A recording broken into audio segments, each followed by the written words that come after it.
Everyone. So last video में हमने discuss किया था हिंदू मैरिज एक्ट का section 5 essentials of valid marriage. अब इस वीडियो में हम फर्दर डिस्कस करने जा रहे हैं सेक्शन 7, सेक्शन 8 और वॉइड और वॉइडेबल मैरिज। चलिए स्टार्ट करते हैं।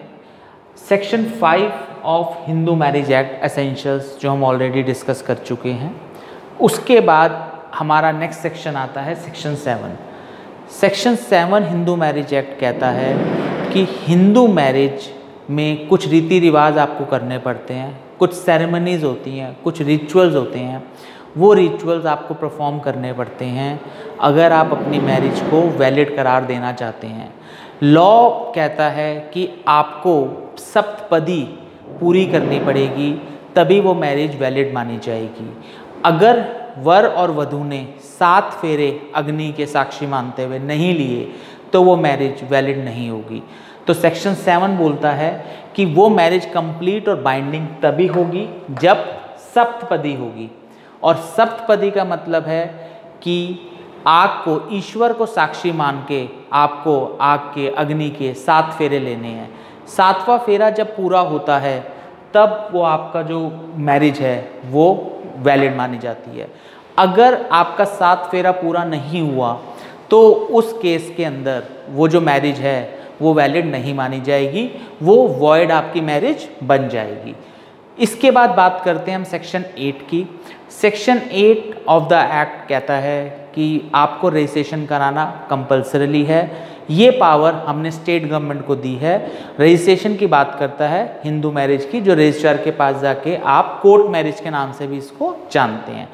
सेक्शन 8 के बाद जो बहुत इंपॉर्टेंट सेक्शन हमें एग्जामिनेशन पॉइंट ऑफ व्यू से करना है, जो इस सैटरडे को आपके एग्ज़ाम में भी आएगा, वो है सेक्शन 11 और सेक्शन 12, जो कि बात करता है वॉइड मैरिज और वॉइडेबल मैरिज की। चलिए आगे वॉइड और वॉइडेबल को देखते हैं। वॉइड मैरिज सेक्शन 11 ये बात करता है कि 3 सिनेरियो में, 3 कंडीशन में मैरिज आपकी वॉइड मानी जाएगी। कौन कौन सी? पहली सिचुएशन, अगर आपने बाइगेमी या पॉलीगेमी एक्सरसाइज करी है। इसका मतलब क्या हुआ? अपना शादीशुदा होते हुए आपने दूसरे से शादी करने की कोशिश करी, या एक मैरिज, एक स्पाउस के होते हुए आपने दूसरी शादी करने का मन बनाया, दूसरी शादी करी, तो उस केस के अंदर वो मैरिज वॉइड हो जाएगी। ये वॉइड हमने सेक्शन 5 में भी पढ़ के आए थे कि अगर आप पोलोगेमी करते हैं तो वो मैरिज वॉइड मानी जाती है। दूसरा पॉइंट की अगर मैं बात करूं, दूसरा पॉइंट बात करता है कि आपकी जो डिग्री ऑफ रिलेशनशिप है, यानी आप रिलेटिव हो, वो प्रोहिबिटेड है या प्रोहिबिटेड नहीं है। डिग्री ऑफ रिलेशनशिप वर और वधू के बीच में अगर आप रिलेटिव्स हो तो आप शादी नहीं कर सकते। अब डिग्री ऑफ रिलेशनशिप अगर आपका प्रोहिबिटेड है लॉ के मुताबिक, तो उस केस में मैरिज आपकी वॉइड मानी जाती है। और अगर वो डिग्री रिलेशनशिप का प्रोहिबिटेड नहीं है तो वो मैरिज आपकी वैलिड मानी जाएगी। इसके बाद थर्ड पॉइंट पे बात करते हैं। थर्ड पॉइंट बात करता है सपिंदा रिलेशनशिप का।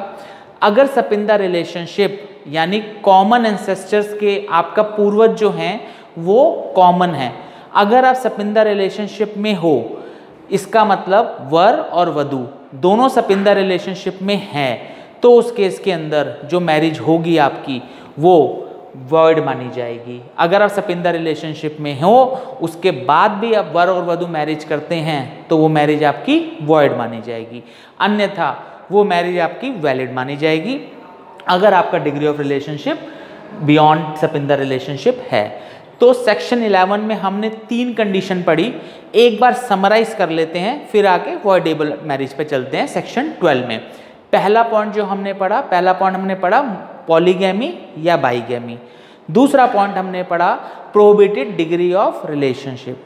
तीसरा पॉइंट हमने पढ़ा सपिंदा रिलेशनशिप। अगर आप सपिंदा रिलेशनशिप में हो तो वो मैरिज आपकी वॉइड मानी जाएगी, अदरवाइज वो मैरिज आपकी वैलिड मानी जाएगी।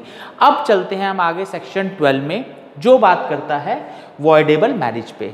अब वॉइडेबल मैरिज में अगर हम बात करें तो वॉइडेबल मैरिज के हमारे पास टोटल 4 पॉइंट्स निकल के आते हैं। पहला पॉइंट, इम्पोर्टेंसी। मैरिज जो इंस्टीट्यूशन है उसका मेन मकसद लॉ जो कहता है वो कहता है मैरिज हमारी कंज्यूमेट होनी चाहिए। कंज्यूमेट का मतलब लड़का और लड़की फर्दर चिल्ड्रन को बर्थ देते हैं और ऐसे ही हमारा वंश जो होता है आगे की तरफ बढ़ता है। अब अगर वर और वधू में से कोई भी अगर इम्पॉर्टेंट है, मीन्स ही डजंट और she doesn't have the power to conceive और to enter into a sexual act, तो उस केस में वो आपका इम्पोर्टेंसी में आ जाएगा। अब दूसरी बात अगर मैं करता हूँ इंसैनिटी।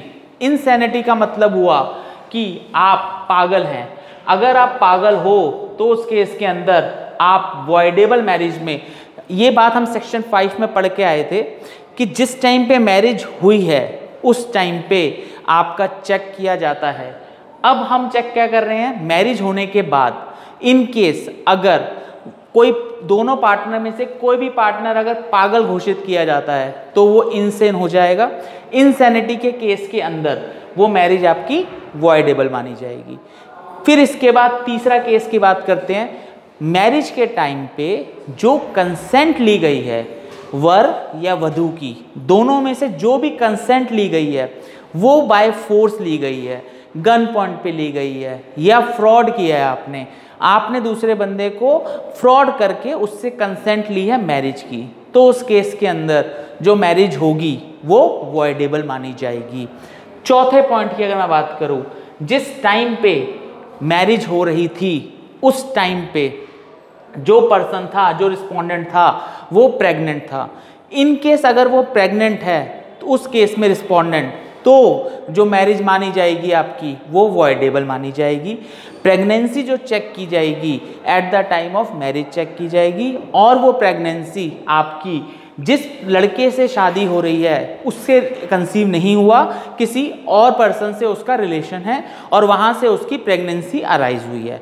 तो ये 4 सिनेरियो के अंदर जो मैरिज होती है आपकी वो वॉइडेबल मानी जाती है।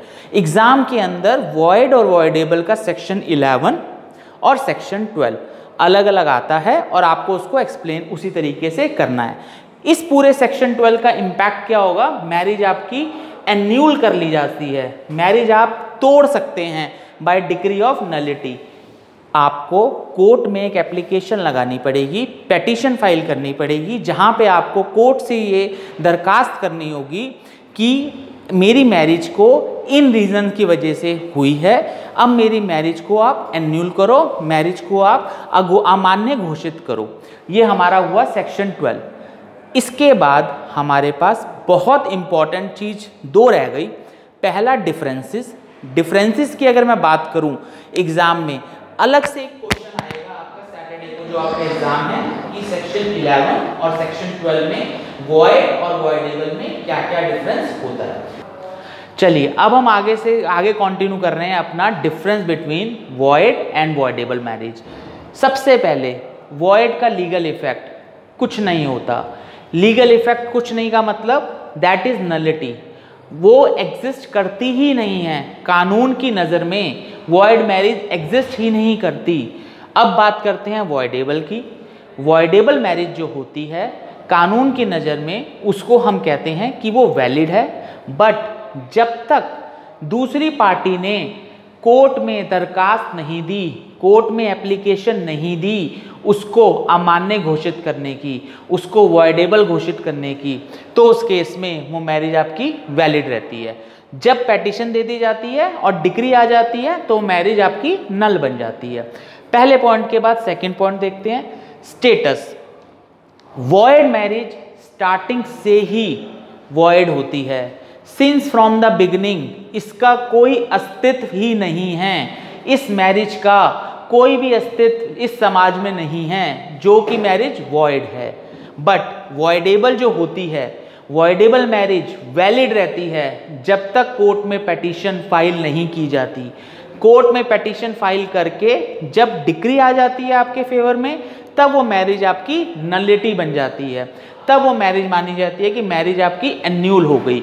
अदरवाइज वो मैरिज वैलिड मानी जाती है जब तक हमने पेटिशन फाइल नहीं करी होती। तीसरे पॉइंट की बात करते हैं, फाइल कौन करेगा पेटिशन कोर्ट में। वॉइड मैरिज में वर या वधू, लड़का या लड़की, कोई भी एप्लीकेशन फाइल कर सकता है इस मैरिज के लिए, क्योंकि कानून की नज़र में, लॉ की नज़र में ये मैरिज वॉइड है, ये मैरिज हुई ही नहीं है, ये वॉइड एब इनिशियो घोषित करी जाती है। बट इसी के कंपैरिजन में अगर हम लॉ में देखें वॉइडेबल में वही पर्सन फाइल करेगा पेटिशन जो कि पीड़ित है, जो कि विक्टिम है, जिसके साथ फ्रॉड हुआ है, जिसके साथ धोखा हुआ है, वही फाइल करेगा पेटिशन। चौथे पॉइंट की बात करूं, जो चिल्ड्रन हमारे मैरिज से बॉर्न होंगे और वो चिल्ड्रन आपके अगर वॉइड से हुए हैं तो उनका कोई अस्तित्व नहीं है, वो चिल्ड्रन इलिजिटिमेट माने जाते हैं। बट वॉइडेबल में चिल्ड्रन हमारे लेजिटिमेट रहेंगे, वो प्रॉपर्टी एक्वायर कर सकते हैं, हमारे आगे लीगल हेयर में बनेंगे। बट जब तक कि वो मैरिज आपकी एन्यूल नहीं हुई, एन्यूल क्या होता है, कोर्ट डिक्री करके उस मैरिज को अमान्य घोषित करती है।